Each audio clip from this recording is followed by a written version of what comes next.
At first glance, it looked like a real-life fairy tale. A Hollywood actress meets a prince, they fall in love, and the whole world watches every moment as if it were a dream. But behind the dazzling photos, the red carpet handholds, and the vows whispered beneath the cathedral arches, some began to wonder, was this truly destiny or a carefully written script? For she became the Duchess of Sussex. Meghan Markle lived in a completely different world. Her path to Prince Harry didn't begin in a palace, nor on a movie set. It began in a place reserved only for those already inside the game. Soho House. Behind its velvet curtains and frosted glass lies a hidden world, the private playground of London's elite, where fame, power, and influence intertwine. And among them was a man few outside that circle had ever heard of, Marcus Anderson. Charming, discreet, yet quietly powerful.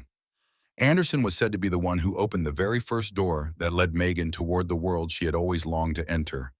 Old photographs, forgotten invitations, secret gatherings, all seemed to trace a deliberate path, one that led straight to Kensington Palace. To Harry, it might have felt like love at first sight. To others, it looked more like a strategy between love and ambition, truth and illusion. The story began to take shape, and the line between them grew harder to see. Tonight, we'll revisit everything through Harry's own eyes, because only from his perspective can we begin to answer the question that still divides millions. Was this love, or was it a story written long before the cameras ever rolled? The journey begins in a place no one expected, Soho House, where Meghan Markle took her very first steps into high society. In 2005, when Meghan Markle's name meant little to the public, a 24-year-old woman appeared in a place few would have imagined, Soho House, not as a glamorous member, but as a worker, a role still shrouded in mystery. Some former staff claimed she handled events, welcomed guests, and arranged private rooms for the ultra-rich. But rumors whispered that some of those special duties may have gone beyond the boundaries of ordinary service. Whatever the truth, this was where Meghan was first seen inside the tightly guarded circle of real power. Soho House, a name that sounds elegant, but to insiders, it's an entire universe. A global network reserved for the chosen, actors, directors, tech billionaires, film producers, politicians, and those the media call influencers. No flashy signboards, no paparazzi, just absolute discretion, and doors that open only for those who have something valuable to offer. Here, million-dollar film deals are sealed over a martini, and new connections, romantic or strategic, are made under dim lights in whispered conversations. Meghan adapted quickly. She was intelligent, poised, attentive, and she knew how to make people notice her. During her years at Soho House, Toronto, she became a familiar face. Soon after joining the TV series Suits, everything changed. Her newfound fame pulled her from the background into the spotlight, from server to special guest. She began receiving invitations to private events, film premieres, and exclusive gatherings, the kind of rooms most people could only dream of entering. It was there she met Jessica Mulroney, a powerful figure in Canadian fashion and the daughter-in-law of a former prime minister. Jessica saw something in Meghan: beauty, charm, intelligence, and above all, ambition. A friendship formed, or perhaps a mutually beneficial alliance. Jessica opened doors to luxury fashion brands, aristocratic social circles, and elite events once far beyond Meghan's reach. And from that moment, it was as if everything had been perfectly arranged, each step leading Meghan closer to the world of Prince Harry. Soho House was the mysterious connection behind this entire story. Years later, when the public looked back, they discovered a quiet, invisible thread. From Marcus Anderson, senior manager at Soho House and Meghan's close friend, to Jessica Mulroney, and then to the parties that Harry himself once attended. Anderson was described as elegant, refined, a man capable of connecting the people who were meant to meet.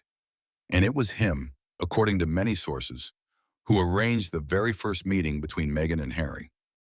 But what kept the public constantly talking was this question: was Meghan truly just a woman introduced by coincidence, or had she prepared for this path long before?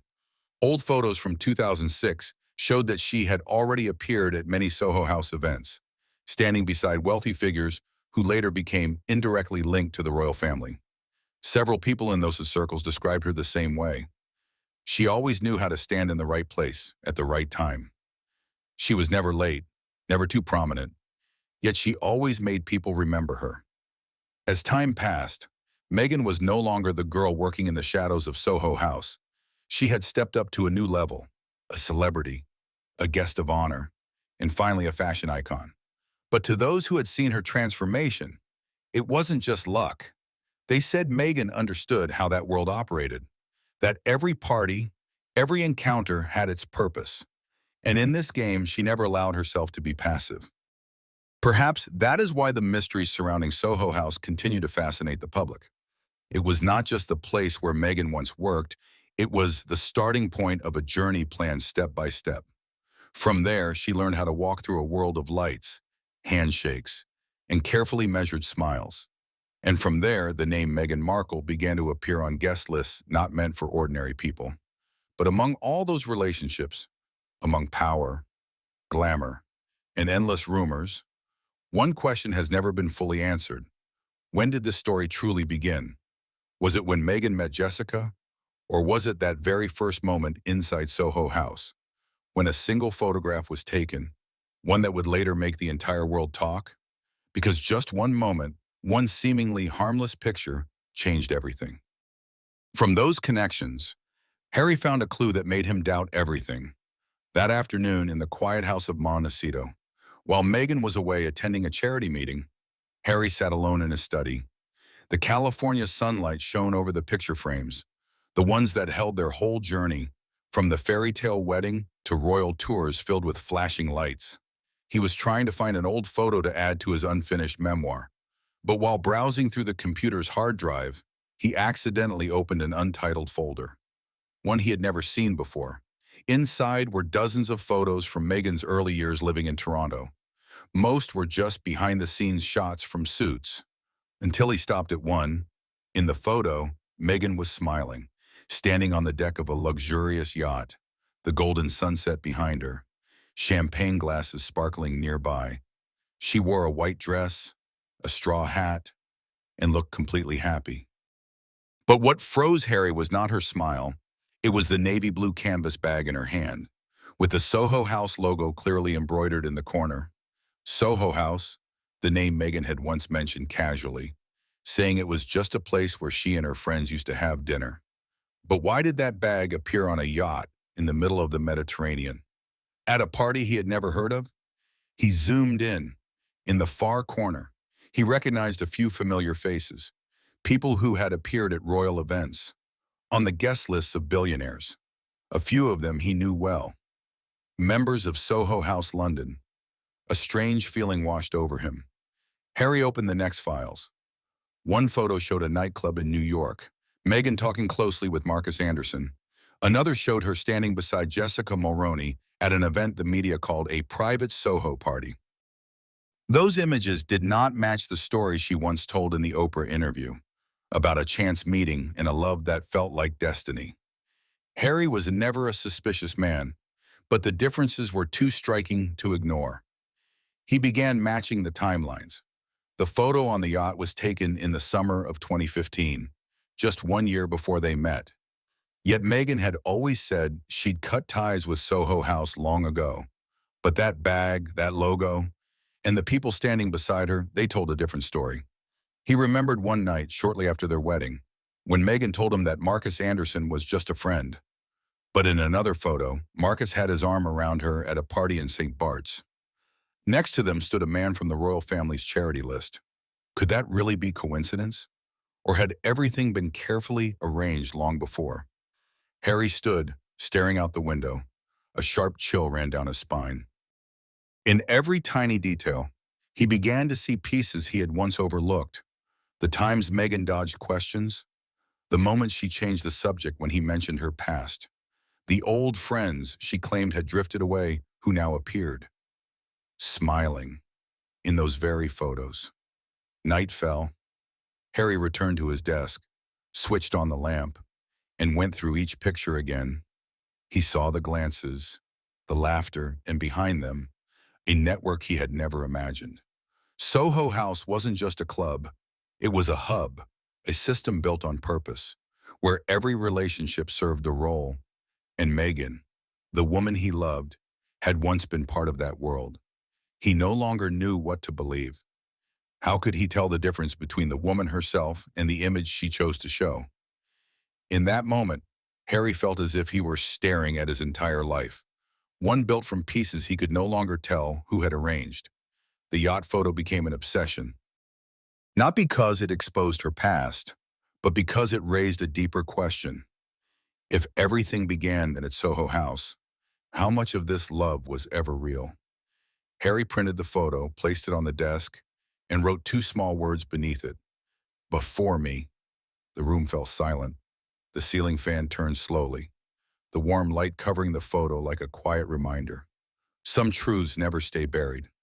He didn't yet know that this moment would open a new chain of revelations, calls, names, and documents that would slowly unravel everything he once believed. That photo wasn't just a clue, it led to something far greater. So the question remained, who was behind it all? To understand that network, we have to look at its center, Soho House, and the relationships carefully built within it. From the outside, Soho House looks like nothing more than a string of luxury clubs for celebrities.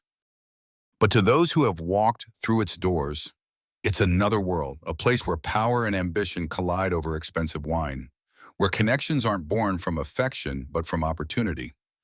Each Soho House across the world, from London, New York, Istanbul, to Madrid, acts as a crossroads of influence.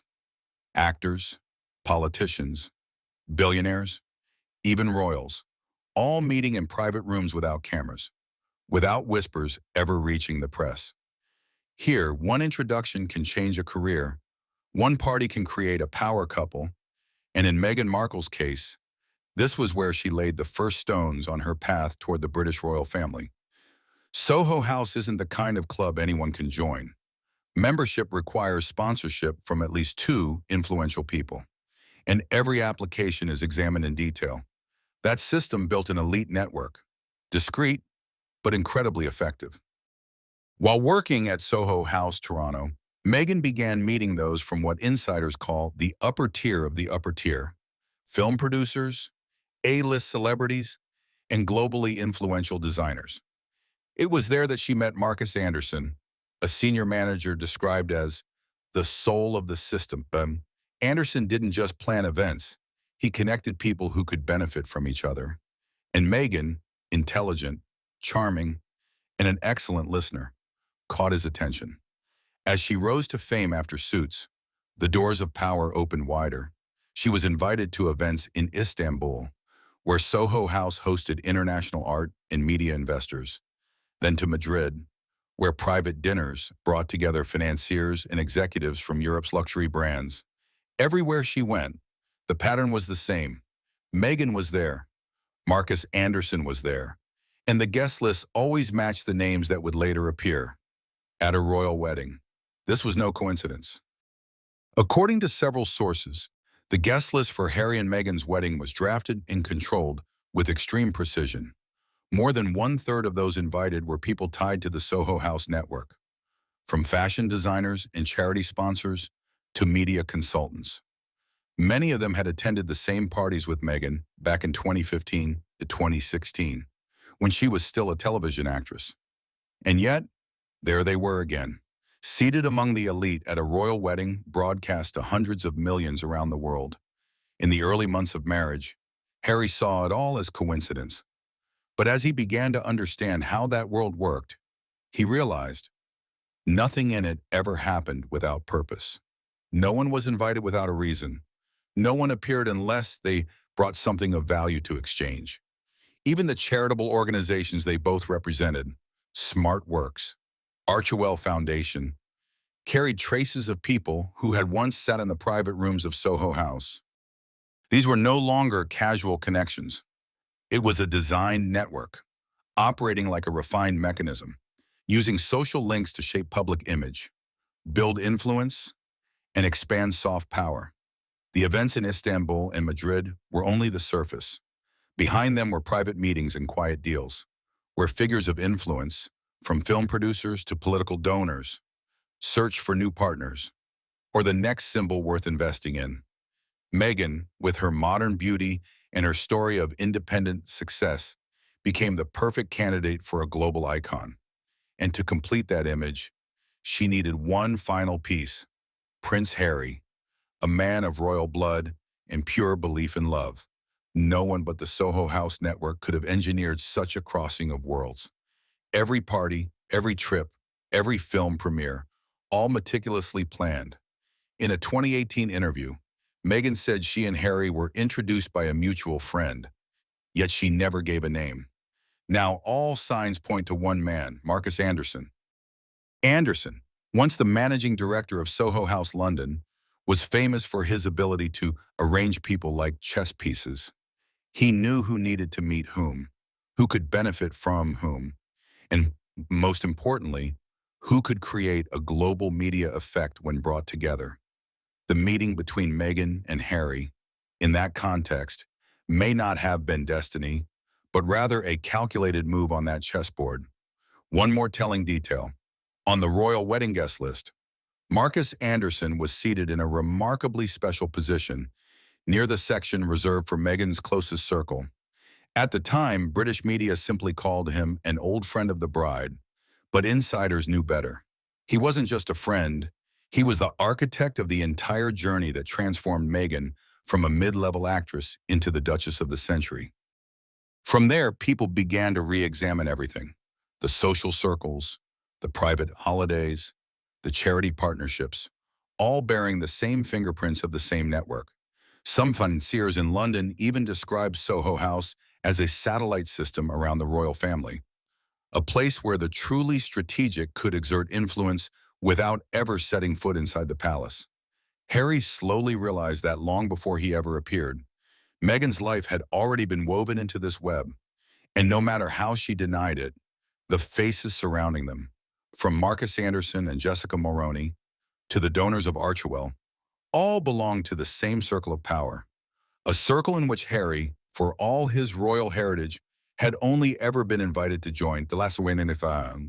The question was no longer, did Meghan hide her past? It was far deeper. Who controls this network? And what is their true purpose? Because Soho House was never just a place to meet. It was an ecosystem of influence, quietly run by those who understand how to manage images, build icons, and perhaps even shape the fate of a prince. And when Harry began piecing it all together, one name slowly emerged. But who was really orchestrating this network? A single name began to surface: Marcus Anderson, the man who shaped Meghan Markle's entire path. For many within London's elite, the name Marcus Anderson carries a particular weight. He's not an actor, nor a billionaire, nor a politician. Yet he's the man everyone wants to know, because Marcus understands the game: who should meet whom, who can help whom, and who can rise if placed in the right room. Inside the world of Soho House, he's known by an unofficial title: the social strategist. Anderson began working for the Soho House empire in the early 2000s. Starting out as an event coordinator, he quickly became one of the closest confidants of founder Nick Jones, the man who turned Soho House into a global powerhouse of entertainment and influence. Anderson was entrusted with organizing private gatherings that drew some of the most powerful names in the world: Hollywood actors, renowned directors, European royals. And it was in that world that he met Meghan Markle, then an actress still struggling to find her place in the industry. According to social blogs from that time, Anderson and Meghan became close quickly. They were often seen together at parties in Toronto, where Soho House had opened its most luxurious North American branch. Photos from those nights show Meghan frequently seated beside Anderson, not by chance, but by design. Because in that world, where you sit can change your entire life. Anderson knew exactly how to build an image for a rising figure. He introduced Meghan to photographers, designers, and magazine editors. He taught her how to appear, just enough, never too much, never too little, but always memorable. People who knew him said he once remarked, "Meghan has the energy of someone who will go far if she meets the right people." And Marcus knew exactly who those people were. From 2014, Anderson began inviting Meghan to exclusive gatherings, not film events, but meetings where the truly powerful converged. One such occasion was a private reception at Soho House, Istanbul, where Meghan was introduced to investors and Middle Eastern royals. Another, in Madrid, was a dinner Anderson arranged between British business figures and film producers, many of whom later appeared in Meghan's media projects. Each event, each introduction, felt like a carefully calculated move in a long game. Then, in 2016, Anderson organized a small private party in London. The guest list never made public. Among those present were Meghan Markle, Jessica Mulroney, several members of the media circle, and most notably, Prince Harry, a former staff member. Later they recalled, Anderson was always the one to signal when Meghan should enter. She arrived precisely on cue, wearing a simple black dress, the lights catching the confidence in her eyes, and that was the night Harry met Meghan. From that moment on, Marcus Anderson almost disappeared from the public frame, yet his presence was everywhere. At the royal wedding, he sat among the bride's inner circle. During the couple's first overseas tours, he appeared briefly in behind-the-scenes photos. Even during Meghan's pregnancy, he was often seen at private events, described by insiders as an unofficial advisor. Royal commentators would later call him the most powerful friend Meghan ever had. But to those who watched closely, he was far more than that. Marcus Anderson was the architect of Meghan's ascent, the man who taught her how to climb each rung of the social ladder without ever leaving a footprint. Media sources in Britain have claimed that Anderson often hosted pairing parties, evenings where he deliberately seated the ambitious beside the influential. It wasn't romance, it was strategy. For Anderson, every connection had purpose, and every meeting carried the potential to change a life, as long as he was the one holding the cards. Looking back, Meghan's journey followed the same formula Anderson had applied to others: capture attention in the arts, expand the network through Soho House, craft a relatable image, and step into relationships that hold strategic value. By the time she met Harry, she was at the perfect stage of that trajectory, famous enough to intrigue, yet still grounded enough to seem ordinary. And that, perhaps, was Marcus Anderson's greatest success, turning a perfectly calculated story into a love story the whole world believed. ChatGPT deny, but in a world built on carefully arranged connections, the line between truth and illusion, between love and strategy, began to blur. Harry started to realize that everything around him, the yacht photo, Meghan's friends, even their official trips, all carried the fingerprints of one man, Marcus Anderson by Ben, the man behind the spotlight, the one who knew how to turn affection into leverage and leverage into power. And now the biggest question echoed in Harry's mind. With so many orchestrated connections, was this love story ever truly destiny? For years, the media had painted the perfect picture of their romance, a story that defied every barrier, an American actress who won the heart of a British prince, and a world that stood to applaud. They called it a modern fairy tale, where love conquered prejudice and the royal family stepped into a new era. But when Harry began to look back, he saw something different. Every article, every photo, every candid moment on social media, all felt too perfect, too synchronized, as if someone had written a script for his own life. From the first meeting, to the accidental park photos, to the romantic trip to Botswana, everything carried one clear message: this is destiny. But now, knowing what stood behind it all, Harry wasn't so sure anymore. He remembered that first date, how Meghan always said in interviews that a mutual friend introduced them. That friend was never named, but from the documents he found and the guest lists of Soho House London, Harry uncovered the truth. That chance meeting had been arranged by Marcus Anderson, the man once described as the soul of the Soho House network. Anderson didn't just pick the place, he personally oversaw the guest list, and even the timing of each arrival. The private room where they met wasn't an ordinary cafe, but a VIP suite reserved for Soho House members. Soft lighting, gentle music, no journalists, no cameras, a setting so perfect, it made Harry believe fate had led him there. But fate, it turned out, had a name, Marcus Anderson. Looking back, Harry began to see that every coincidence in their relationship carried signs of orchestration. Those paparazzi shots of them walking in the park, supposedly spontaneous, had been tipped off in advance. A photographer later admitted he received an anonymous heads-up about the exact location just hours before they arrived. Even the Botswana trip, hailed as their private, defining moment of love, coincided suspiciously with the signing of an international media deal granting exclusive rights to their first public photos. The deeper Harry looked, the clearer it became. He was surrounded by walls of illusion. Moments he once believed were private were anything but.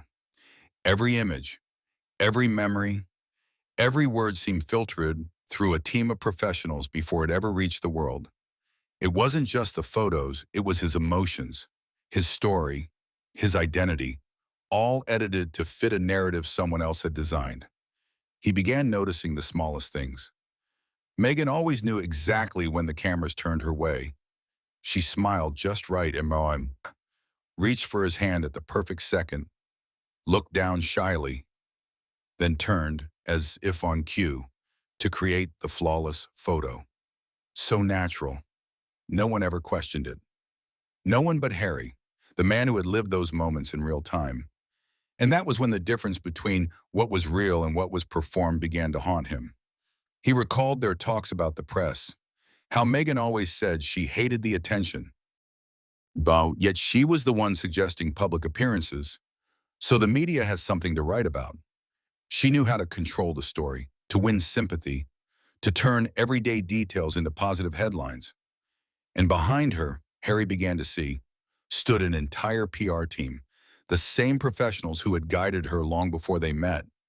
There were media schedules, branding proposals, even the exact dates their relationship would go public, all drafted like a corporate campaign plan. What Harry once thought was love might have been part of a perfectly designed strategy to build the Harry and Meghan brand. Royal, modern, and marketable to the world.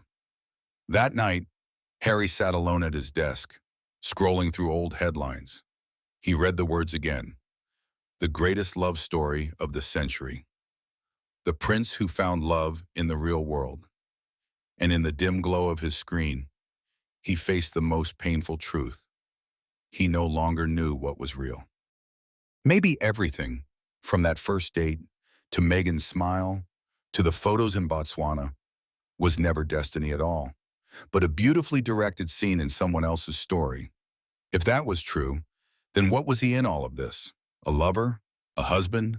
Or just a character written into someone else's fairy tale script? His eyes stopped at the wedding photo, the two of them standing beneath the arches of St. George's Chapel, light pouring through stained glass.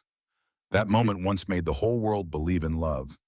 But now all he could see was one thing, a lie, perfectly disguised as emotion. And as Harry looked deeper, he began to see something about the woman beside him. These doubts led him to a painful truth about his own marriage. It was late. The faint glow of the computer screen lit up Harry's face. The room was silent, broken only by the ticking clock and the sound of his unsteady breath. Photos lay scattered across the desk. Meghan, parties, smiling crowds. But among all those faces, one pattern began to stand out. The same people, again and again.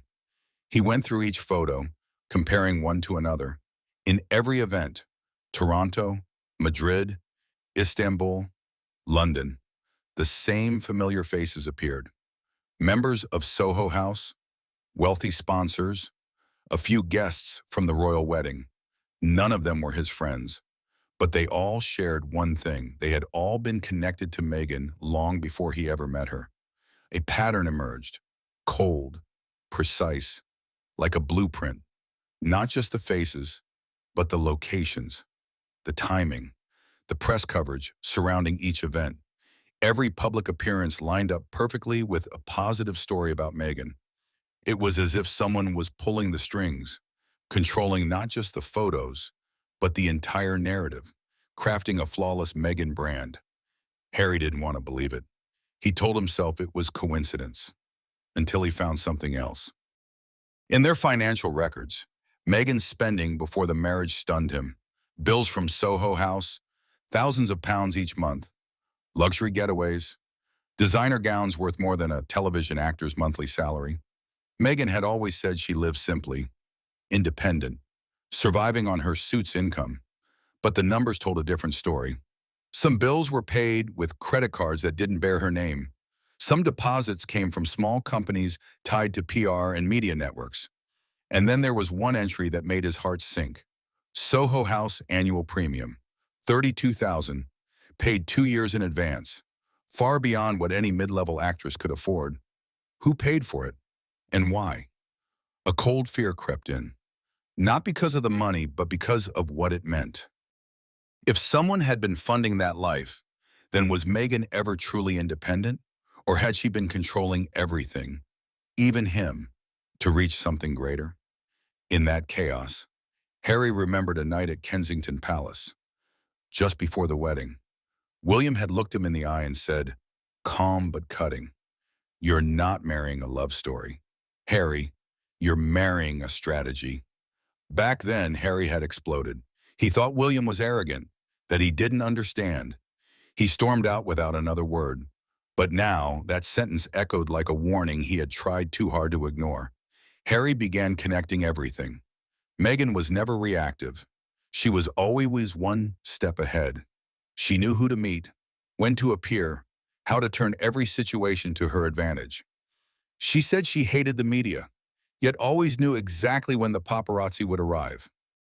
She claimed she wanted privacy, yet signed off on documentaries, podcasts, publishing deals, every move expanding her image to a global scale. One night, Harry saw her on the phone in the living room. Her voice was low, quick, deliberate, businesslike. He caught a few names: Marcus, Jessica, and someone she called the coordinator. When he entered, she smiled, ended the call, and said it was about charity work. But her eyes, calm, kind, steady, hid something he couldn't reach anymore. He no longer knew who he was living with. Was it Meghan, the woman he loved, or Meghan, the persona the world adored through their screens? Every smile, every touch, every promise now seemed wrapped in a mist of calculation. He began to wonder, since when did love require a PR plan? Loneliness filled the palace halls. It no longer felt like home. It felt like a stage. He walked past the framed wedding photo, and Meghan's radiant smile chilled him to the bone. Not because she was cruel, but because he no longer knew if that smile was meant for him or for the audience watching from afar. In the silence, he felt like a man written into a story by someone else's hand. A story he once thought was love, but was in truth a ladder built for power, fame, and immortality under the lights. Harry closed his eyes and took a slow breath. He knew that moving forward meant facing a truth the world might never want to hear. Because deep down, he now understood. His doubts had revealed something greater, something far beyond love or reputation. From doubt came revelation, and Harry saw it clearly at last. Meghan's true ambition. Behind the rumors and emotion, there was a larger plan. Meghan's ambition to control the narrative. When Meghan Markle left the royal family, she didn't disappear. She reinvented herself. From a duchess criticized by tradition to a woman defining herself on her own terms. To the world, it looked like liberation. But to those who watched closely, it was something else, a carefully orchestrated strategy. She hadn't just escaped the royal system. She had built her own media empire, one where she stood at the center and everyone else revolved around her. After leaving the palace, Meghan began to reclaim control of the story. She signed a deal with Netflix, releasing a documentary that told her version of the truth. She launched the Archetypes podcast, speaking about women, prejudice, and identity. She graced the cover of Vogue, not as a duchess, but as a symbol of independence. Every project carried the same message. I'm no longer the victim, I'm the storyteller. And in all of them, Meghan sat firmly at the center, with Harry just behind her. Quiet, reserved, almost like a supporting character in his own life. Those who once worked with her at Soho House began to reappear. PR strategists, documentary producers, international media coordinators. Everything ran smoothly, seamlessly, as if a new power structure had been built from the ground up. She no longer needed the title of Duchess, because now, Meghan Markle was the queen of her own narrative. Harry saw the shift. From once standing beside her, fighting the media, he had become part of the very machine she now controlled. When he spoke, the world listened about Meghan. When he stayed silent, the story still moved on. And that was when he understood. The power no longer belonged to the crown. It belonged to her. She hadn't just escaped the shadow of the royal family. She had replaced it with an empire bearing her own name. But how did Meghan manage to control the story so perfectly? It all led to one final truth. Was Harry's love ever truly real? When all the pieces finally fell into place, Harry sat in the dark, staring at what the world once called true love. On the desk, wedding photos, glowing headlines, the replay of their royal ceremony. None of it looked like memories anymore. It looked like evidence of a story built with precision. He had once believed that wedding was a miracle, two souls from different worlds defying everything to be together. But looking closely now, he saw it differently. Every guest, every camera angle, every speech, all timed, choreographed, directed to perfection. Each smile, each tear, each vow landed right on cue. And under those glimmering lights, he found himself asking the question no one dared to. What was real and what was directed? Harry still loved Meghan's Pepin. That had never changed. But his love now came with a quiet fear, the fear that even his feelings had been guided. He remembered every public handhold, every affectionate interview, every tender look, and realized they might all have been part of a media campaign he never knew existed. He asked himself, if every gesture, every image was pre-planned, then what's left of love? That question echoed in his head like a blade. Once you see the strings, you can't believe in magic anymore. And that was Harry's tragedy. A man who once believed love could save him. Now seeing the invisible threads pulling everything around him, he wasn't angry anymore, only empty, as if every beautiful thing he once had vanished into air. In a world where every story can be crafted, authenticity, once sacred, had become the rarest thing of all. The love story of Meghan and Harry was once hailed as a modern miracle, the tale of an American actress capturing the heart of a British prince, proving that love could cross every border. But as the light faded, a colder truth emerged. That fairy tale might have been a strategy, carefully written and perfectly performed by Meghan, and by the powerful network known as Soho House. The romantic photos, the emotional interviews, the viral moments shared around the world. They might not have been truth at all, but scenes scripted to move the public. Meghan didn't just play the media game. She mastered it. She understood that in the age of images, the storyteller holds the power. And when royal power no longer suited her, she created another, a media empire, where she controlled not just her story, but how the world would see it. Because in the end, this story isn't only about Meghan and Harry. It's a mirror, reflecting how power and media shape the way we perceive truth. In a world where everything can be staged, the question is no longer what's real, but who's writing it. In the world of images, the one who controls the story controls everything. The truth is never just what you see, it's what you choose to believe. So, what will you choose? You choose. You choose. You choose.